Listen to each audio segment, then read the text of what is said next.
आङो खौरांगिरि नोंथांमोननिसिम खुलुमनाय आरो रायजो राजाफोरनिसिम आङो खुलुमनाय जासिबाय। दिनैहाय 12 नं चिरांदुवार ब्लक कमिटि इउपिपिएलनिफ्राय मोनसे खौरांगिरि मेल जोङो लानो सिगांदों। बे खौरांगिरि मेलावनो बाहागो लानो हानाय जोंहा उत्तर रुनिकाटा जे रेभिनिउ कमिटिनि जोंहा मानव गेदेर आफादगिरि सावरिया ब्रह्म बिथां आरो बे उत्तर रुनिकाटा रेभिनिउ कमिटिनिनो जोंहा गाहाय नेहाथारि जा अरखि ब्रह्म बिथां आरो जोंनि बे हाबाफारियावनो बाहागो लानो हादों 12 नं चिरांदुवार ब्लक कमिटि इउपिपिएलनिनो लाइमोन गांखंनि लेङाइ आफादगिरि जा फिन्नाय बसुमतारी बिथां रुनिकाटा उत्तर रुनिकाटा जाय रेभिनिउ कमिटिनि सिङाव थानाय जोंहा मोनथाम रेभिनिउ गामिनि जा नुजाफैनो हानाय साफ्रोमबो रायजो राजा नोंथांमोन, बाहागो लानो हानाय प्राइमारि कमिटिनि जोंहा दैदेनगिरि बिथांमोन आरो जोंहा नुजानो हानाय जोंनि साफ्रोमबो रायजो राजा नोंथांमोन। दिनैहाय जोङो मोनसे खौरांगिरि मेल लानायनि गुबै थांखिया बेनो जे जोङो नैबे 12 नं चिरांदुवार समस्टिनि सिङाव थानाय रुनिकाटा बिसिडिसिनि सिङाव थानाय जोंहा उत्तर रुनिकाटा, पश्चिम गलाझार आरो मदाति बे मोनथाम गामिया दिनैसिमाव जोङो हानि फाट्टा मोननो हायाखै। दा बे हानि फाट्टा मोननांगौनि थाखाय दिनैहाय जोङो मोनसे खौरांगिरि मेलनि गेजेरजों रायजो राजाफोरनिसिम मोनसे फोसावनो जोङो सिगांदों। जे जोंहा खोब गोजोनथाव बाथ्रा जे जोंहा गाबोन नैबे रुनिकाटा बिसिडिसिनि सिङाव थानाय उत्तर रुनिकाटा, पश्चिम गलाझार आरो मदाति बे मोनथाम गामिनि रायजो राजाफोरनि थाखाय मोनसे गाहाम खौरां। नैबे उत्तर रुनिकाटायाव जोंहा गाबोन नैबे हानि जे जेंना जे जोङो बेखौ खोनाबाय थादों आरो नुनो मोनदों। 1950 मायथाइनिफ्रायनो उत्तर रुनिकाटा, पश्चिम गलाझार आरो मदाति बे मोनथाम रेभिनिउ गामिया मेप गैयामोन। दा मेप गैयिनि थाखायनो बे गामिनि रायजो राजाफ्रा दिनैसिम गाव गावनि दखलाव थानाय जे हा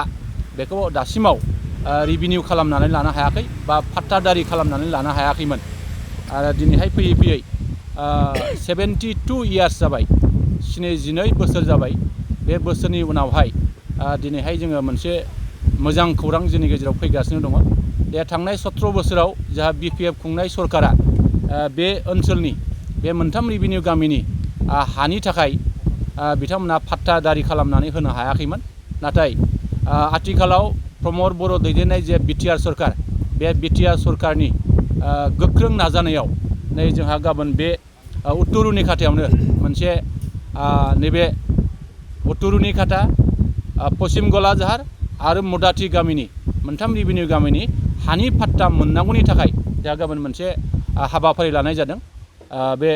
हा जेखिनि रेभिनिउ खालामनाय बिनि सोमोन्दै जोंहा बाहाय गाहाय आलासि महरै बाहागो लाफैगोन जोंहा बिटिआरनिनो गाहाय मावफुं सोद्रोमा मानगोनां प्रमद बर' बिथाङा बाहागो लाफैगोन आरो जोंनि बिटिआरनिनो जोंहा हा आरो गुबुन गुबुन बिफाननि जोंहा मावफुं सोद्रोमा श्रीजुत रन्जित बसुमतारी बिथांनि नुजाथिनायाव नैबे गाबोन जे जानो गोनां जे हाबाफारि, बे हाबाफारियाव बिथांमोनहा बाहागो लाफैगोन आरो गोबां जोंनि जोंहा मावफुं सोद्रोमा आरो एमएलए बिथांमोनहाबो बाहागो लाफैगोन आरो बिथांमोननि गेजेरजोंनो नैबे गाबोननि जिखिनि हा फाट्टा होनायनि जे बेबस्था, दा बिनि सायाव जेरै रायजो राजाफोरनिसिम बे मोनथायखौ होनायनि जे सुजुग आरो सुबिदा बेखौ जोङो गाबोन मोननो थांगासिनो दङ। आरो गाबोन बेखौ जोंनि बिटिआरनिनो गाहाय मावफुं सोद्रोमा जोंहा प्रमद बर' बिथाङा फैनानै रायजो राजाफोरजों मोनसे बे हा फाट्टा होनायनि सायाव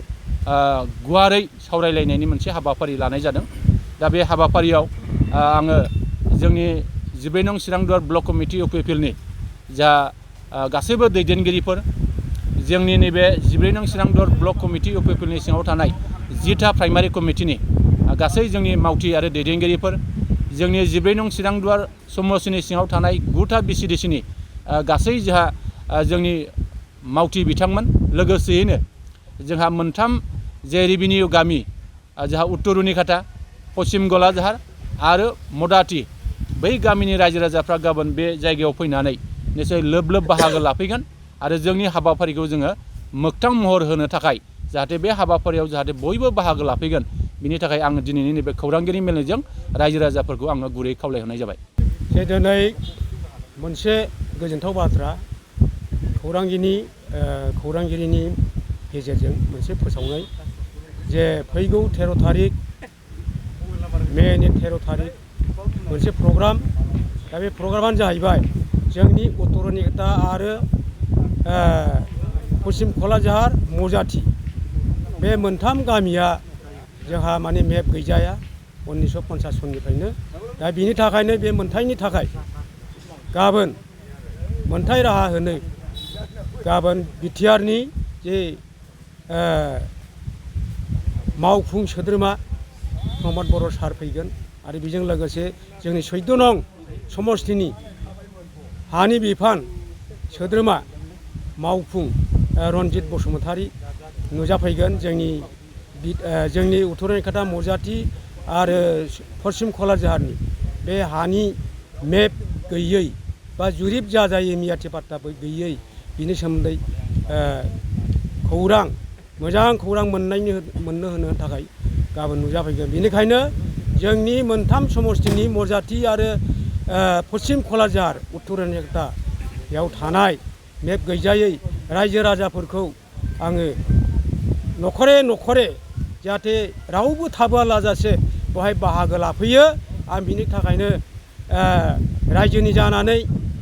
आइ आफामोननि जानानै आं बेखौ गुरै खावलायहरनाय थाबाय आरो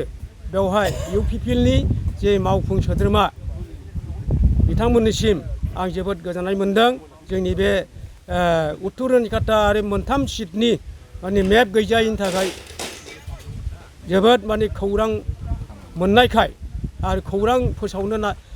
होनायखाय आं ओंखायनो जोबोद साबायखर थाबाय खौरांगिरिनि सारमोननिसिम आंनि बुंनायखौ आं बेवहायनो रायजोफोरखौ हांख्रायहरनानै आरो गाबोन जाहाथे बे प्रमद बर' सारमोन आरो रनजित EM सारमोन फैनायाव जाहाथे रायजो राजा आफाया गोगोम एखेबारे फैथारनांगौ होननानै आं खावलायहरनाय जाबाय।